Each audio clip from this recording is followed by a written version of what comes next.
अगर आप अभी ये कहानी सुन रहे हैं तो शायद आप भी अपने कमरे में अकेले बैठे होंगे। शायद रात है, कमरे में हल्की सी खामोशी है, और अगर अभी अचानक आपके पीछे से किसी के चलने की आवाज़ आ जाए तो क्या आप पीछे मुड़कर देखेंगे या देखने की हिम्मत ही नहीं करेंगे?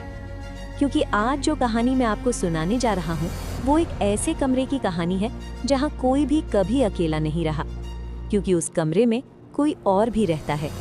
मेरा नाम आरव है। करीब 1 साल पहले मुझे पुणे में एक कंपनी में नौकरी मिली। नई नौकरी, नया शहर, और रहने के लिए मुझे जल्दी से एक कमरा चाहिए था। कई दिन ढूंढने के बाद मुझे शहर के एक पुराने इलाके में एक छोटा सा मकान मिला। मकान बाहर से काफी पुराना और डरावना लग रहा था। दीवारों पर नमी थी, खिड़कियां जंग लगी हुई थीं, और पूरे घर में अजीब सी खामोशी थी। मकान मालिक एक बूढ़ा आदमी था। उसकी आंखें मुझे ऐसे देख रही थी जैसे वो कुछ छुपा रहा हो। उसने कहा, कमरा सस्ता है, अगर रहना हो तो रह सकते हो। मैंने तुरंत हाँ कर दी, लेकिन जैसे ही मैं जाने लगा उसने मुझे रोककर एक अजीब सी बात कही। वो धीरे से बोला, रात को अगर कुछ आवाजें आएं तो दरवाजा मत खोलना। मैं हंस पड़ा। मुझे लगा शायद वो मजाक कर रहा है, लेकिन उसकी आंखों में जरा भी मजाक नहीं था। उस रात मैं पहली बार उस कमरे में सोया। कमरा छोटा था, एक बिस्तर, एक टेबल, एक कुर्सी, और सामने दीवार पर एक बड़ा सा आईना। पहली रात सब ठीक था, लेकिन अचानक रात के 3:60 पर मेरी आंख खुल गई।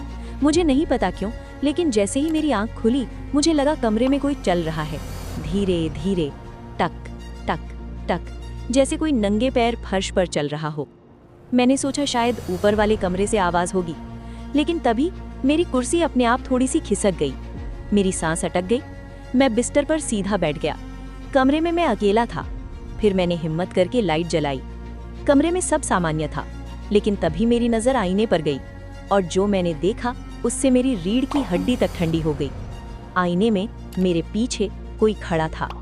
उसका चेहरा सफेद था, आंखें बिल्कुल स्थिर। वो बस मुझे घूर रहा था। मैंने तुरंत पीछे मुड़कर देखा, कोई नहीं। मैंने फिर आईने में देखा, वो अब भी खड़ा था, लेकिन इस बार वो मुस्कुरा रहा था। मैं डर के मारे जम गया।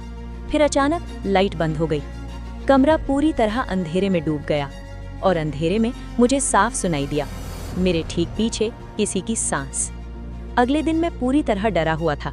मैंने सोचा शायद मुझे कोई भ्रम हुआ होगा, लेकिन जब मैं कमरे की सफाई कर रहा था मुझे पलंग के नीचे एक पुराना लकड़ी का बॉक्स मिला। उसमें एक डायरी थी। पहले पन्ने पर लिखा था, अगर तुम ये पढ़ रहे हो तो अब तुम भी इस कमरे में फंस चुके हो। मेरे हाथ कांपने लगे। डायरी किसी पुराने किराएदार की थी।